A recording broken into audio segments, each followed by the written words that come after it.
Sahabat Undiksa, Om Swastiastu, Salam Harmoni. Berjumpa kembali bersama saya Juniastiti dalam Gatra Ganesa. Sejumlah informasi terupdate dan terpercaya telah kami siapkan untuk Anda, di antaranya. Monitoring ke Undiksa, Wabub Buleleng apresiasi pelaksanaan SMBJM CBT.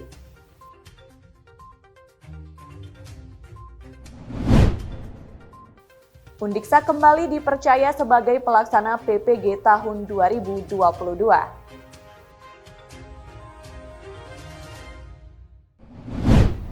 Dari kawasan Udayana, lantai 2 Gedung Rektorat Universitas Pendidikan Ganesa, saya Juniastiti mengucapkan selamat menyaksikan.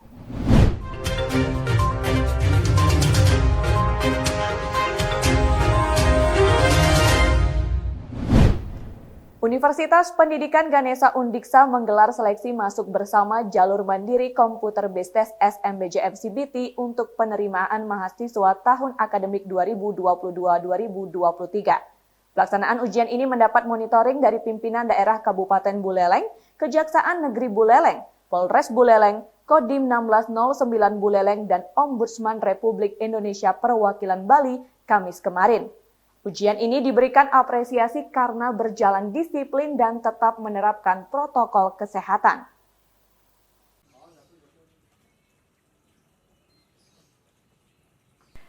SMBJM CBT dilaksanakan oleh Undiksa dari 11 sampai 18 Juli 2022. Seleksi ini merupakan yang terakhir untuk penerimaan mahasiswa baru, jenjang diploma 3 dan sarjana, dengan jumlah pendaftar sebanyak 1.568 orang. Terdiri atas bidang saintek, sosial humaniora, dan campuran. Peserta tersebut berasal dari daerah Bali dan juga luar Bali. Undiksa mempersiapkan 9 laboratorium untuk seleksi ini. Mengingat masih dalam suasana pandemi COVID-19, Undiksa juga menerapkan protokol kesehatan pencegahan penyebaran COVID-19 secara ketat. Kapasitas ruangan juga memperhitungkan jarak. Peninjauan oleh Pemkab Buleleng bersama instansi terkait lainnya tidak hanya melalui CCTV di ruang sekretariat kepanitiaan, tetapi juga langsung ke ruangan saat pelaksanaan ujian sudah berakhir. Wakil Bupati Buleleng Inyoman Sucidre yang mengkonfirmasi ke sejumlah peserta menyampaikan, pelaksanaan ujian berjalan dengan baik dan disiplin. Ia juga memberikan apresiasi atas kesiapan Undiksa dalam melaksanakan ujian yang mengedepankan transparansi dengan berbasis komputer. Demikian juga dengan penerapan protokol kesehatan. Sucidra yang didampingi Sekda Buleleng Igede Suyasa mengharapkan para pelamar ini dapat bergabung menjadi keluarga Sivitas Akademika Undiksa.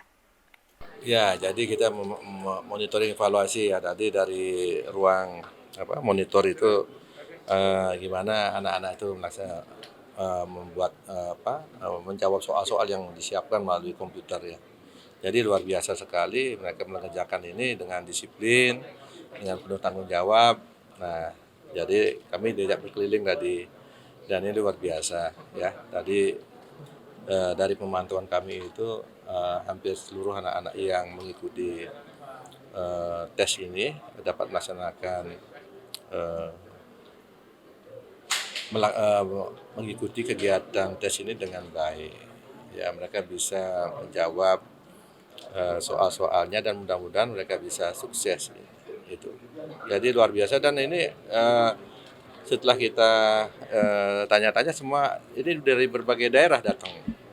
Ya, ada yang dari luar bahkan dari luar Bali, dari Bali banyak sekali dari luar Kabupaten Buleleng yang mengikuti tes pada hari ini. Ini luar biasa, yang betul-betul tesnya transparan dan berjalan dengan lancar juga. Barangkali ini berkat dari ini ya, dari pihak rektorat yang bisa melaksanakan kegiatan hari ini dan mempersiapkan kegiatan hari ini dengan sangat baik sekali. Dari pemantauan kami memang sangat bagus sekali ya. Physical distancing pada saat adik-adik kita melaksanakan tes. Jadi protokol kesehatan sudah dijalankan dengan baik dan mudah-mudahan dengan kegiatan hari ini, jadi tes hari ini tidak ada lagi penambahan kasus baru, khususnya di Kabupaten Buleleng ini. Dan adik-adik yang mengikuti tes itu semuanya bisa kembali dengan sehat, kembali ke rumah masing-masing. Rektor Undiksa Profesor Dr. Inyoman Jampel menegaskan, dalam penerimaan mahasiswa baru, Undiksa konsisten pada keputusan, yaitu menerima calon mahasiswa berdasarkan kemampuannya. Oleh karena itu, calon mahasiswa diminta tidak percaya atas tawaran seseorang yang menyatakan diri bisa memfasilitasi untuk lolos seleksi. Proses seleksi penerimaan mahasiswa baru di Undiksa ini kita konsisten pada apa yang ditetapkan oleh kementerian kita, bahwa kita harus mengikuti 3 jalur penerimaan mahasiswa baru. Yang jalur pertama disebut dengan seleksi nasional masuk perguruan tinggi negeri yaitu SNMPTN, ya, yang ini sudah diumumkan bulan April yang lalu, yang mana input data untuk siapa yang lulus itu ditentukan oleh sekolah yang bersangkutan. Yang kedua itu disebut dengan seleksi bersama masuk perguruan tinggi negeri atau SMPJM, ya. Seleksi bersama masuk perguruan tinggi negeri itu kelulusannya itu ditentukan oleh hasil UTBK-nya. Nah, yang mana di dalam SBMTN itu memang persaingan untuk pemilihan prodi di Undiksa boleh saya katakan itu sangat ketat, ya, terutama pada beberapa prodi. Seperti prodi kedokteran itu umpamanya itu keketatannya 1:30, ya. Ada 30 peserta yang lolos itu hanya 1 karena kita memiliki kuota di dalam SBMTN itu hanya 40 orang dari 100 total yang kita terima untuk kedokteran. Dan di jalur mandiri ini kita lakukan juga tes sama dengan SBMPTN, ya, melalui ujian tulis berbasis komputer. Penentuan kelulusannya berbeda dengan yang 2 terdahulu, ya. Kuota penerimaan mahasiswa Undiksa tahun akademik 2022-2023 sekitar 4.500 orang. Dari itu, SMBJM CBT dialokasikan sebanyak 30%. Sebelumnya, Undiksa juga telah melaksanakan penerimaan melalui seleksi nasional masuk perguruan tinggi negeri SNMPTN dan ujian tulis berbasis komputer seleksi bersama masuk perguruan tinggi negeri UTBK SBMPTN dengan kuota masing-masing 30% dan 40%. Tim Liputan Ganesha TV melaporkan. Universitas Pendidikan Ganesha Undiksa menerjunkan mahasiswa di Kabupaten Tabanan melalui program kuliah kerja nyata KKN tahun 2022. Serah terima kepada kepala daerah berlangsung di Gedung Mario Kota Tabanan.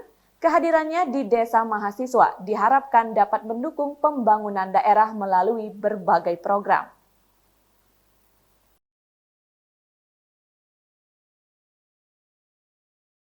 Penyerahan dilakukan oleh Wakil Rektor Bidang Akademik dan Kerjasama Undiksa Dr. Gederas Bendantes kepada Bupati Tabanan, Dr. Ikomang Gede Sanjaya. Pada kesempatan tersebut, Bupati Sanjaya memberikan apresiasi atas terpilihnya Kabupaten Tabanan sebagai tujuan pelaksanaan KKN. Menurutnya, melalui program ini dapat saling memberikan manfaat. Dari sisi mahasiswa, mendapat ruang untuk mengimplementasikan Tridharma perguruan tinggi, yaitu pendidikan dan pengajaran, penelitian dan pengabdian masyarakat.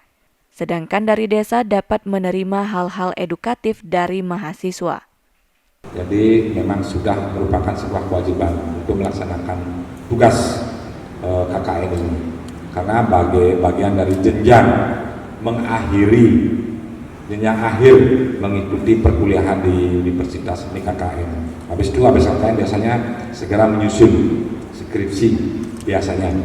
Kalau adik-adik mau langsung silakan langsung, nanti habis KKN cepat menyusun skripsi dan kalau bisa secepatnya tamat. Nah, KKN ini bagi pemerintah Kabupaten Tabanan, apa yang saya sampaikan tadi sangat diuntungkan, khususnya dalam rangka mentransfer edukasi pendidikan.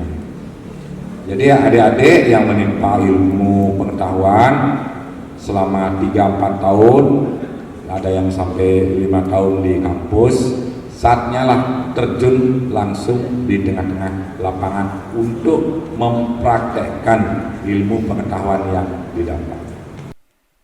KKN adalah momentum yang sangat baik.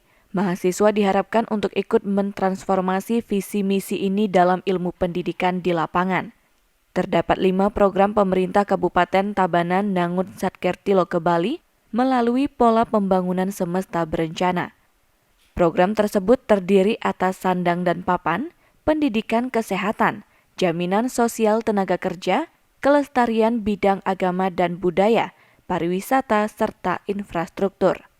Wakil Rektor Bidang Akademik dan Kerjasama Undiksa Dr. Gede Rasbendantes dalam arahannya menyampaikan, kehadiran mahasiswa ke desa diharapkan mampu menjadi agen perubahan, yaitu dapat memberikan solusi terhadap persoalan yang menjerat desa maupun masyarakat.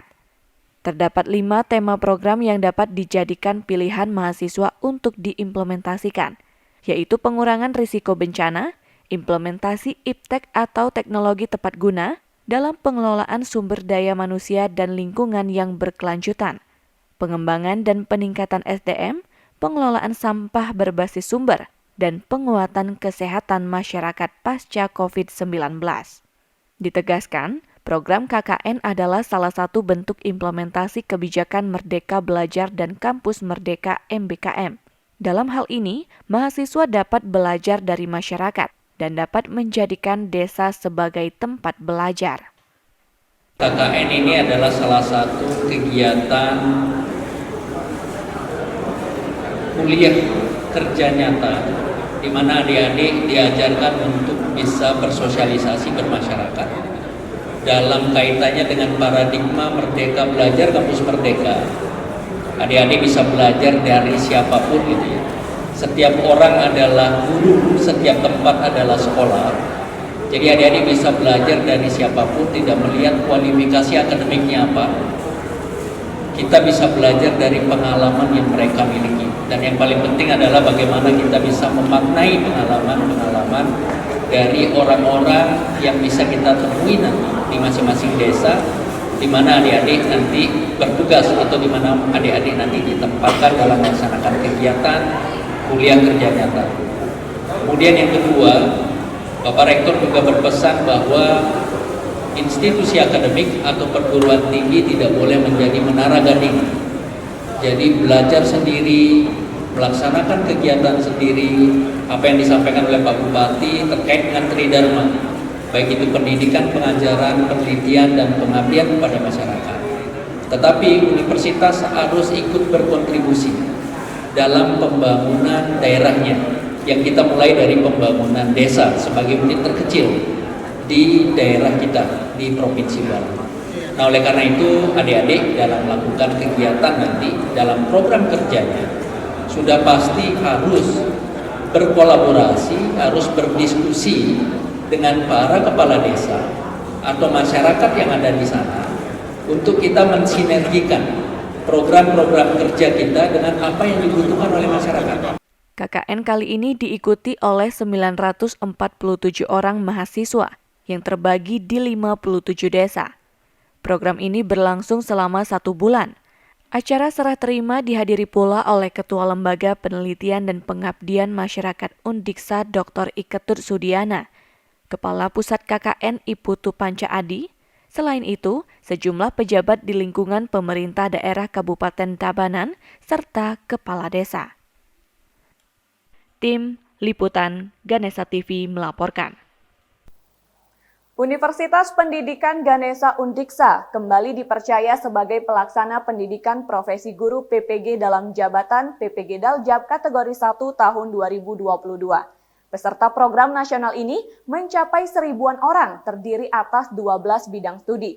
Sejalan dengan itu, perguruan tinggi di Bentangan Bali Utara ini menggelar rapat koordinasi tim pelaksana pada 15 sampai 17 Juli 2022.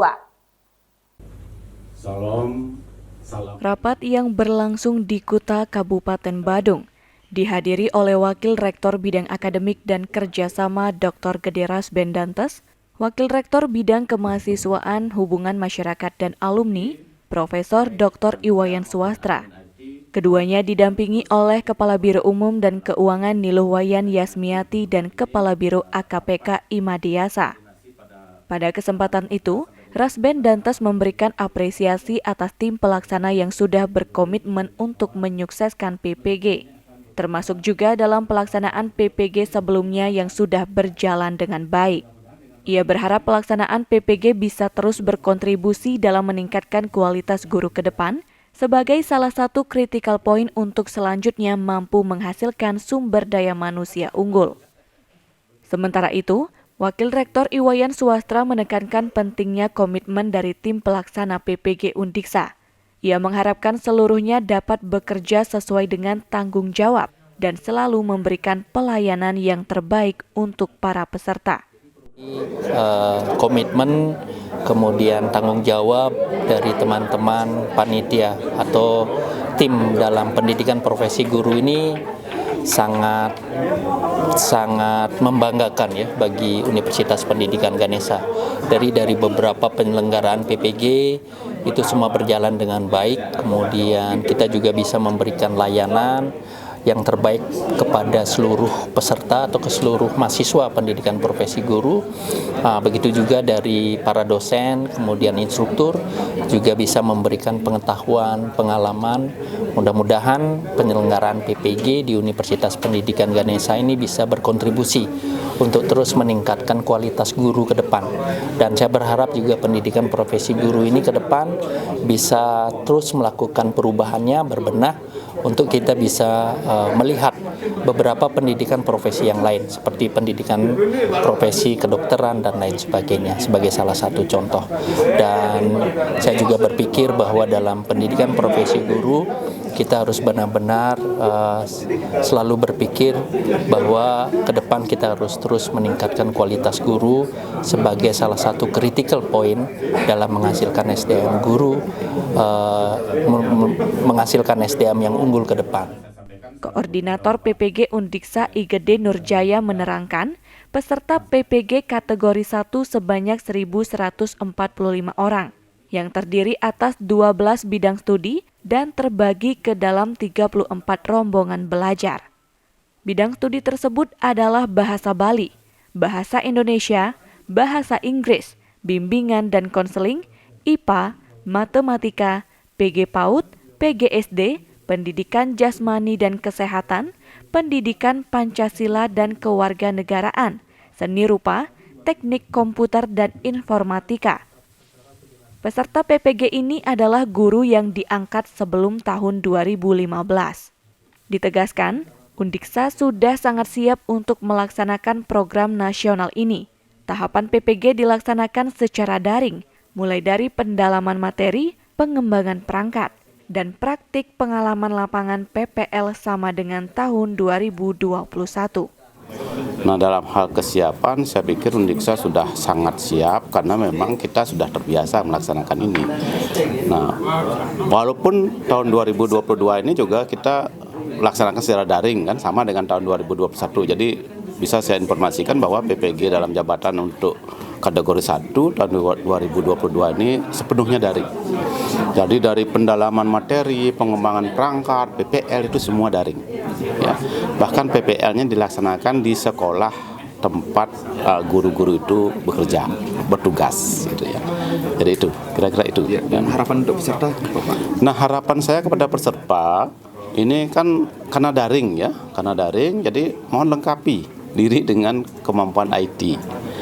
Nah, pada PPG tahun 2022 ini memang karena sepenuhnya daring, memang itu sangat dipentingkan sekali, sangat diperlukan lagi sekali. Ya. Jadi perlu belajar lagi, kemudian kalau kita berada atau kalian berada di daerah yang jaringannya misalnya lemah, tolonglah cari jaringan yang lebih bagus. Supaya jangan nanti tugas-tugas yang harus dikumpulkan kemudian terkendala, tidak bisa mengumpulkan tugas tepat waktu, dan itu juga akan berpengaruh terhadap penilaian. Itu yang kita harapkan. Ia mengajak para peserta untuk mempersiapkan diri dengan baik dan membekali diri dengan kemampuan penggunaan IT. Demikian juga dengan kesiapan perangkat maupun jaringan internet harus diperhatikan. Tim Liputan Ganesha TV melaporkan. Pelaksanaan PPG ini terutama yang admin kelas ini ya akan memakan waktu banyak.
Pasca Sarjana Universitas Pendidikan Ganesha Undiksa Singaraja Bali kembali menggelar ujian promosi doktor pada 11, 14, dan 15 Juli 2022. Ujian tersebut diikuti oleh Promovendus I Komang Sukendra dari Prodi S3 Ilmu Pendidikan, Ide Ayu Made Wedaswari dari Prodi S3 Pendidikan Bahasa, dan Ketut Putra Sedana dari Prodi S3 Ilmu Pendidikan.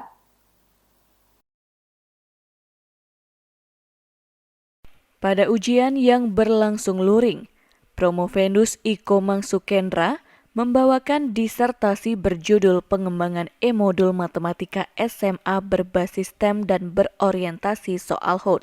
Promovendus kelahiran Buk-Buk ini berhasil mempertahankan disertasinya di hadapan Dewan Penguji, sehingga mengantarkannya menjadi doktor ke-38 yang lahir dari pasca sarjana Undiksa. Perasaan senang tentu dirasakan oleh pria kelahiran 1970 ini, karena telah berhasil melewati proses panjang untuk meraih gelar doktor dalam waktu 3,5 tahun. Yang jelas sangat senang sekali, karena proses yang begitu panjang saya lalui itu sudah bisa terlewati. Dalam waktu 3,5 tahun saya bisa meraih gelar doktor yang dengan begitu banyak liku-liku yang saya dapatkan, seperti bimbingan dan alangan-alangan, seperti bimbingan dan perlu revisi-revisi yang begitu banyak. Tapi syukur saya bisa menghadapi ujian doktor ini dengan baik.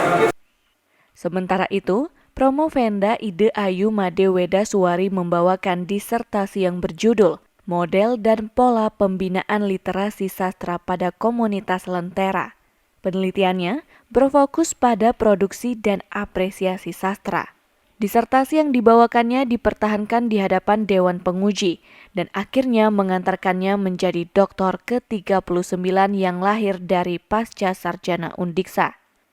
Anak bungsu dari 2 bersaudara ini mengatakan, meskipun dirinya harus mengalami masa transisi perkuliahan akibat pandemi COVID-19, namun tidak ada kesulitan yang dihadapi selama mengikuti perkuliahan. Ia mengaku proses perkuliahan di pasca sarjana sangat menyenangkan karena para dosen, promotor, dan kopromotor sangat baik dan kooperatif dalam proses pembelajaran dan juga bimbingan.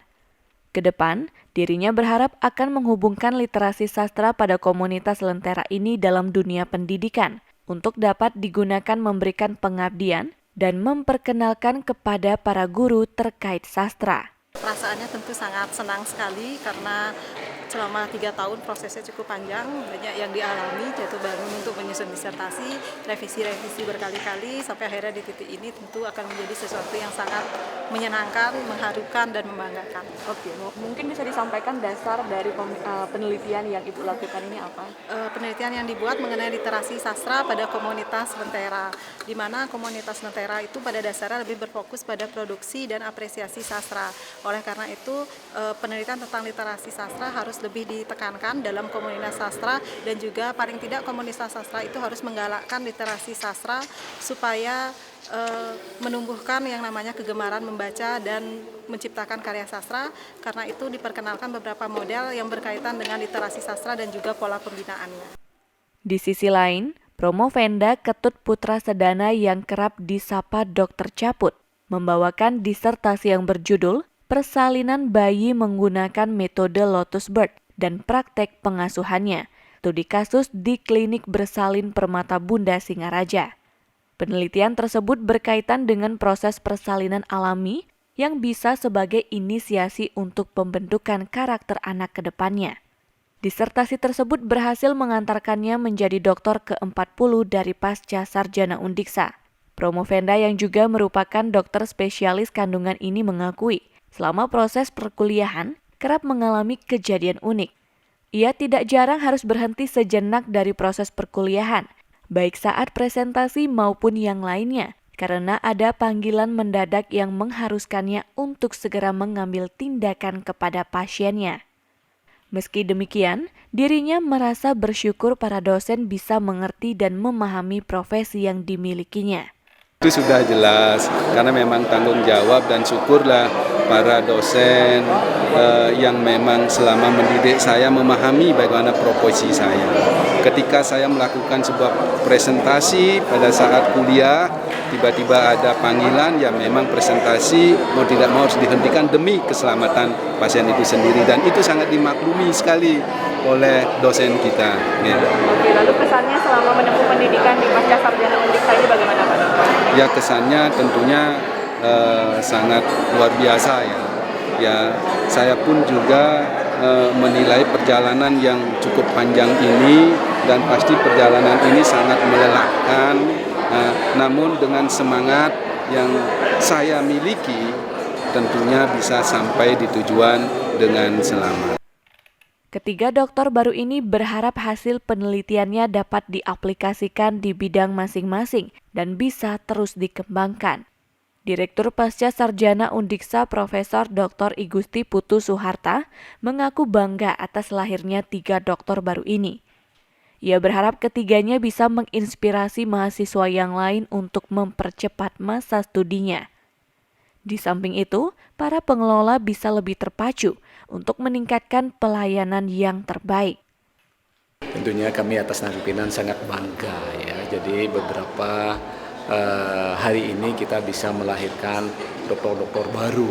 Tentunya ini juga akan bisa menginspirasi adik-adik kelasnya untuk bisa mempercepat masa studi. Di samping itu para pengelola juga bisa lebih terpacu untuk meningkatkan pelayanan, untuk memberikan layanan yang terbaik termasuk dari dosen pembimbing, sehingga masa studi mahasiswa menjadi lebih baik. Dan ini dampaknya adalah tentunya peminat calon mahasiswa baru baik program magister dan doktor bisa meningkat di tahun-tahun berikutnya. Ya, tentunya harapan kami pada para lulusan doktor ini terus bisa meningkatkan diri, mengembangkan baik penelitian, kemudian melaksanakan pengabdian, dan juga mengintegrasikan dalam pembelajaran sehingga apa yang dia hasilkan saat ini berkembang terus. Jadi bukan setelah doktor terus diam, tapi tetap terus dapat mengupdate dirinya, mengembangkan dirinya, baik melalui penelitian maupun publikasi. Para lulusan diharapkan untuk terus meningkatkan diri, mengembangkan penelitian, dan melaksanakan pengabdian, sehingga sesuatu yang dihasilkan saat ini terus berkembang. Tim Liputan Ganesha TV melaporkan. Universitas Pendidikan Ganesha Undiksa Singaraja Bali mengusulkan pembukaan program studi kebidanan program sarjana dan pendidikan profesi bidan. Usulan ini divisitasi oleh tim dari Direktorat Kelembagaan Kementerian Pendidikan, Kebudayaan, Riset, dan Teknologi Kemendikbudristek, serta Lembaga Layanan Pendidikan Tinggi Wilayah 8 Jumat pekan kemarin. Kehadiran tim visitasi diterima oleh Rektor Undiksa Profesor Dr. Inyoman Jampel.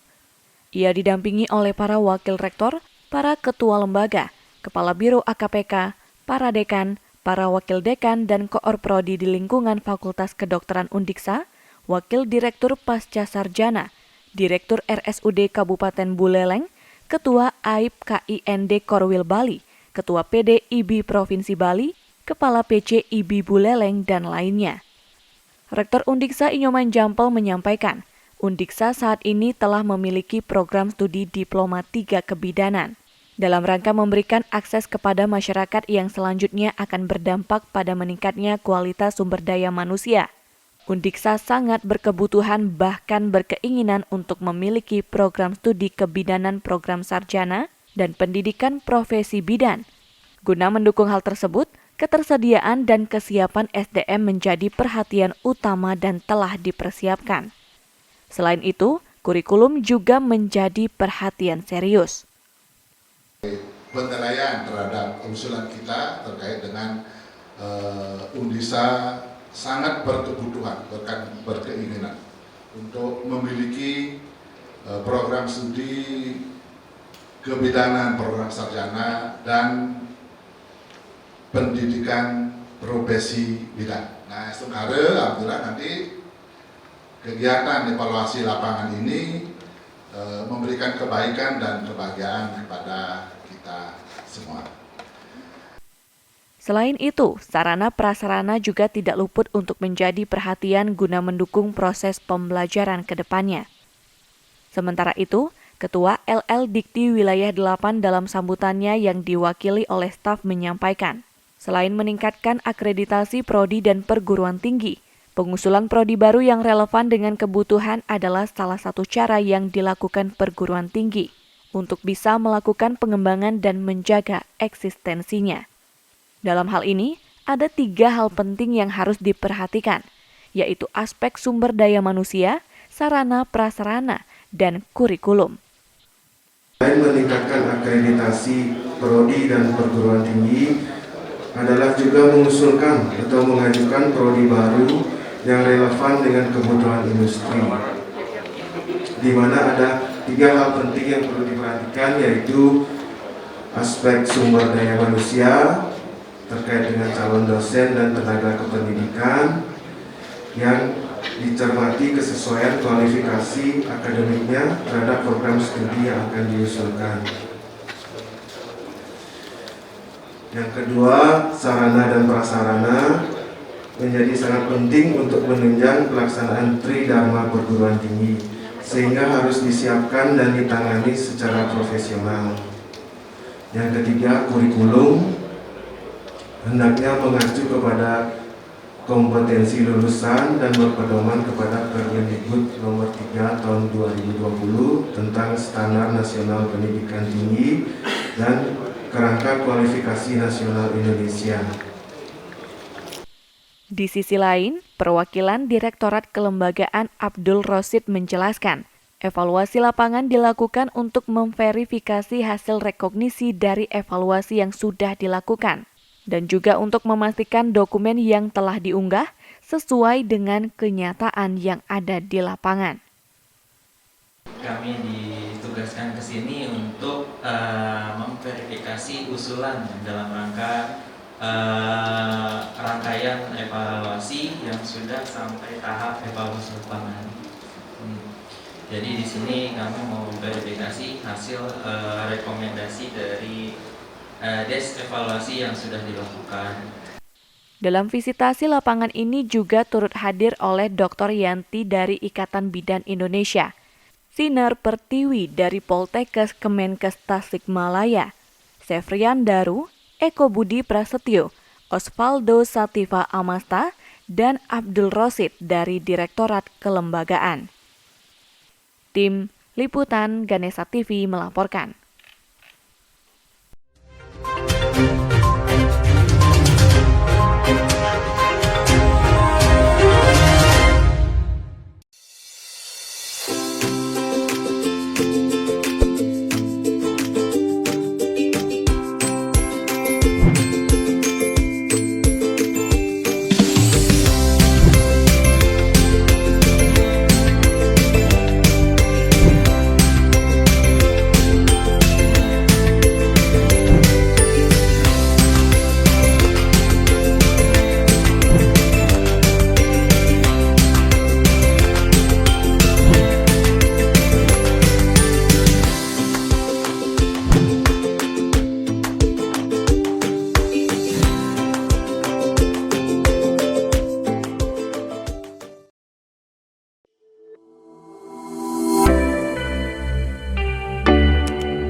Desa Sinabun, Kecamatan Sawan, Kabupaten Buleleng, menjadi salah satu desa di Bali yang terkenal sebagai sentra penghasil kain tenun. Dalam perkembangannya, desa ini digagas sebagai desa wisata tenun. Akademisi Universitas Pendidikan Ganesha Undiksa mengambil peran dalam rangka mewujudkan gagasan tersebut. Salah satunya dengan menyiapkan sumber daya manusia pendukung yang diwujudkan dengan pelatihan dan pendampingan budidaya ulat sutra yang dimulai pada 15 Juli 2022.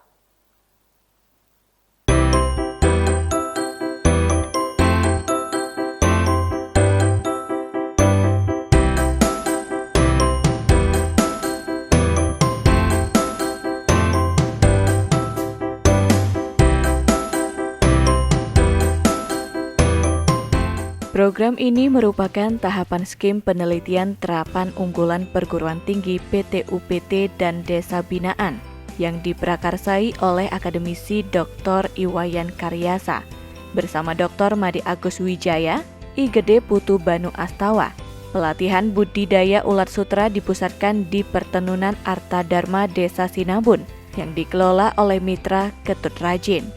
Kegiatan yang diikuti oleh sejumlah warga ini menghadirkan pelatih dan pendamping dari Pusat Riset Zoologi Terapan Badan Riset dan Inovasi Nasional BRIN, Lincah Andadari, dan Herman Sari. Ketua Pelaksana PT UPT dan Desa Binaan Iwayan Karyasa menjelaskan, program pelatihan dan pendampingan ulat sutra ini adalah dalam rangka Desa Binaan untuk Pengabdian Masyarakat dan serangkaian dari PT UPT, yaitu tentang pembuatan benang sutra yang bersifat antibakteri yang akan digunakan sebagai biomaterial multifungsi. Pada pelatihan ini, warga tidak hanya diperkenalkan dengan proses penetasan telur ulat sutra, proses pemeliharaan hingga menghasilkan kokon. Lebih dari itu, juga diajak menyaksikan serangkaian eksperimen dalam 8 perilaku terhadap ulat sutra. Keterlibatan masyarakat secara langsung dalam eksperimen akan menjadi model pemberdayaan masyarakat yang baru. Masyarakat tidak lagi hanya menerima teknologi yang sudah ada, tetapi dapat mengikuti serangkaian proses. Hal tersebut sekaligus sebagai ruang untuk menumbuhkan daya kritis dan meningkatkan inovasi. Mereka akan menjadi calon-calon pembudidaya ulat sutra. Artinya seperti itu. Nah, kemudian tidak lanjut dari kegiatan ini, karena kegiatan ini dari menetas sampai menjadi kokon selama lebih dari 1 bulan. Jadi kami akan mengajak Pak Herman itu di sini selama itu. Jadi beliau 5 hari perdana ini akan di sini, kemudian akan balik lagi dan datang lagi ke sini. Jadi kan dibagi menjadi 4 instar itu. Jadi setiap instarnya itu beliau akan mendampingi kita sehingga masyarakat benar-benar diajak ikut itu. Jadi kalau kita akan menang lagi dengan mereka. Jadi untuk lihat itu. Nah, yang kedua, ini adalah serangkaian eksperimen yang disaksikan oleh masyarakat. Jadi masyarakat kita ajak melihat mana perlakuan yang paling baik dan mana yang perlakuan yang tidak baik dari 8 perlakuan yang kami akan setting. Jadi di sini masyarakat melihat eksperimennya karena kami memberikan pakan yang berbeda.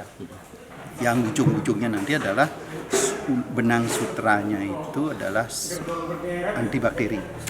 Kemudian berwarna sendiri karena nanti warnanya itu diberikan di pakan. Jadi tidak perlu mencelup lagi. Itu dealnya gitu. Mungkin percobaan pertama ini mungkin tidak akan menghasilkan optimal, tetapi kita akan ulang-ulang lagi sampai mendapatkan benar-benar serat sutranya tidak perlu dicelup lagi. Lebih lanjut, Karyasa menyampaikan pelatihan budidaya ulat sutra ini tidak lepas dari tantangan yang dihadapi para perajin tenun, yaitu masih sulit mencari kain sutra dan harganya mahal. Persoalan tersebut dinilai memerlukan alternatif penyediaan bahan baku yang lebih murah dan berkesinambungan. Ditambahkan, kebutuhan kokon nasional sangat besar, akan tetapi yang terpenuhi baru sekitar 5%. Hal ini dinilai dapat menjadi peluang besar bagi masyarakat untuk melakukan budidaya, terlebih masa panen kokon hanya dalam 28 hari. Sebenarnya kan keluhan yang pertama kain sutra kan sulit dicari, harganya mahal, gitu ya. Di saat kebutuhan banyak, stok sedikit, sehingga memerlukan alternatif penyediaan bahan baku yang lebih murah, kemudian berkesinambungan, itu yang pertama. Sehingga beliau berminat sekali, Pak Ketut Rajin di Perwinata Dharma ini untuk bisa menghasilkan sendiri benang sutra. Sehingga dengan program tahun 2020 kita punya program UKM Indonesia Bangkit, itu kan kita sudah menyumbangkan alat drilling itu. Yang sekarang akhirnya karena tidak ada kokon ya tidak berfungsi. Kan itu memerlukan kokon. Dan itu bisa membutuhkan kokon 1 kali itu 10 kilo. Kalau 10 kilo itu menjadi 1,5 kilo sutra. Dan itu akan menjadi banyak kain gitu. Itu kan belum berfungsi karena kita belum punya kokon, suplai kokon. Nah sementara kokon, kebutuhan kokon nasional baru 5%. Tadi kan Ibu Andrari sudah bilang, dari Lincah tadi itu bilang bahwa di produksi hanya 5%, kebutuhan 100%. Wajar saja kita nggak bisa. Oleh karena itulah, ini peluang besar sebenarnya bagi masyarakat peminat pembudidaya ulat sutra. Gitu. Kepala Desa Sinabun Nyoman Sumenade menyambut antusias pelatihan ini. Ia berharap ulat sutra dapat dikembangkan dan dibudidayakan di desanya dalam rangka memenuhi bahan baku produksi kain tenun dan menambah ekonomi masyarakat. Pada ajaran di Indonesia ada program yang namanya budidaya ulat sutra ini, saya sangat antusias sekali, apalagi termasuk warga saya. Dan mudah-mudahan harapan saya selaku Perwira Desa Sinabun ini bisa dikembangkan dan dibudidayakan serta bisa menghasilkan penambahan daripada ekonomi masyarakat saya di Sinabun. Ya, saya sangat mendukung dan saya ucapkan terima kasih. Tadi sudah dipaparkan bagaimana teknik budidaya dari awal sampai akhir, termasuk juga dia pasarnya. Keterpaduan tidak terlepas dengan geografis kita di sini, dan ini masalah untuk usaha tenunnya Pak Ketut Radin ini berkaitan sekali dengan budidaya namanya Ulat Sutra sebagai bahan bakunya di sini. Karena dia dari start itu pemintalan benang sampai finishing tapi jadi kain itu. Nah itu perlu bahan baku yang cukup lumayan juga lah. Nah untuk itulah program ini sangat-sangat saya mendukung untuk bisa membudidayakan petani-petani di sini untuk mendukung daripada bahan baku Pak Ketut Radin ini.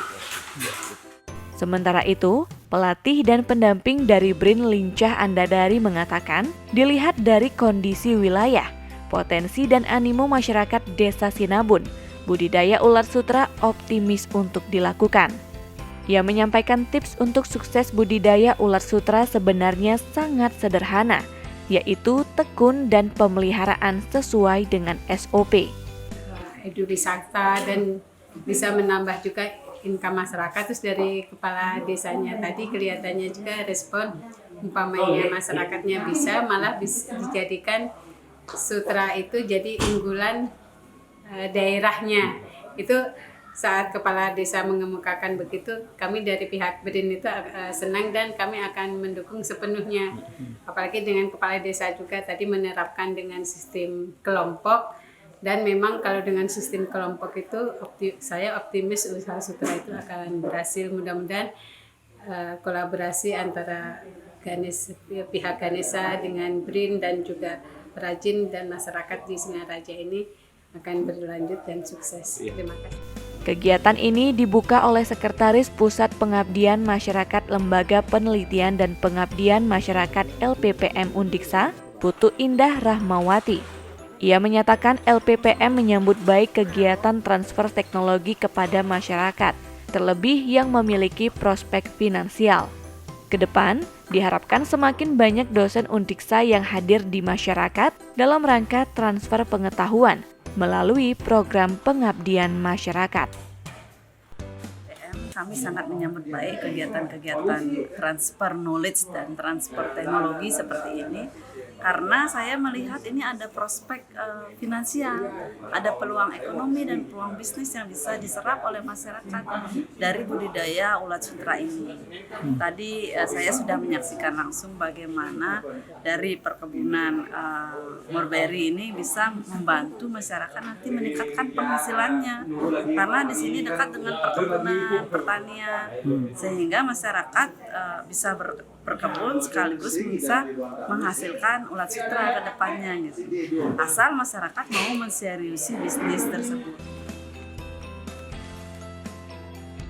Tim Liputan Ganesha TV melaporkan.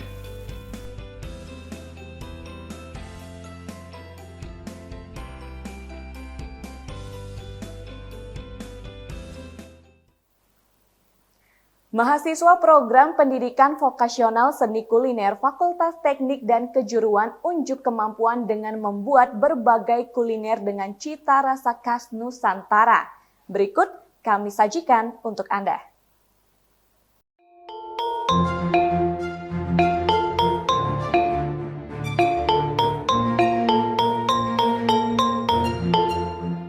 Aktivitas ini sebagai bagian dari ujian akhir terkait mata kuliah banquet dan buffet service.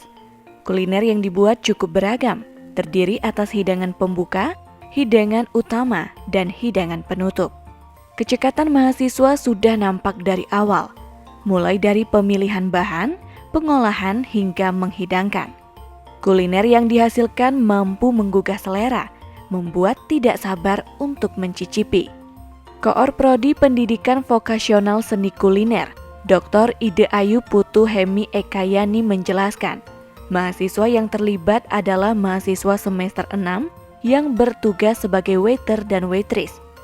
Selain mahasiswa semester 6, dalam kegiatan tersebut juga turut melibatkan mahasiswa semester 2 dan 4 dalam menyiapkan hidangan.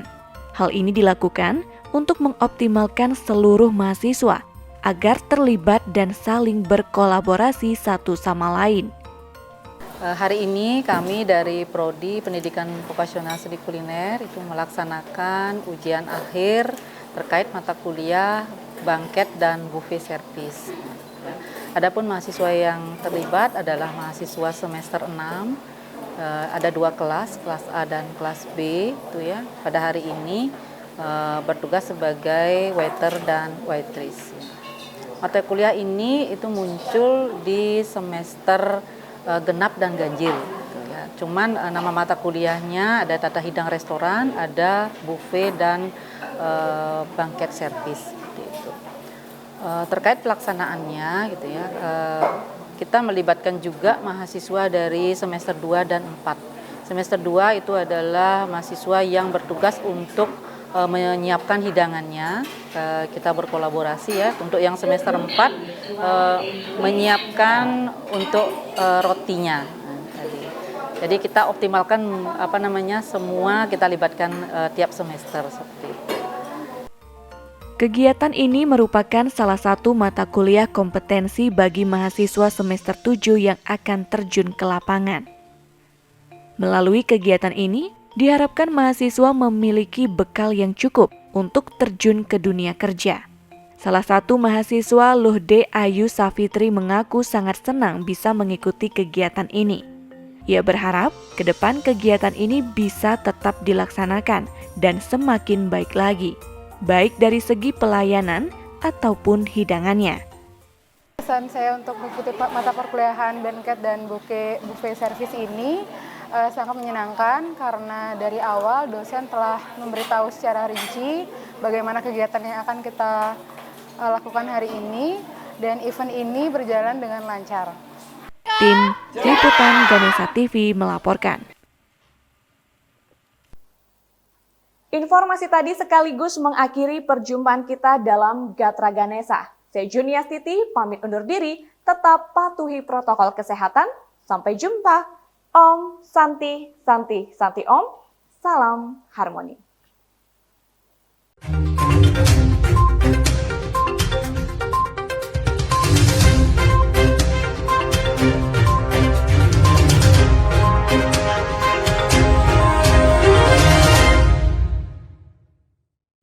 Acara ini diproduksi oleh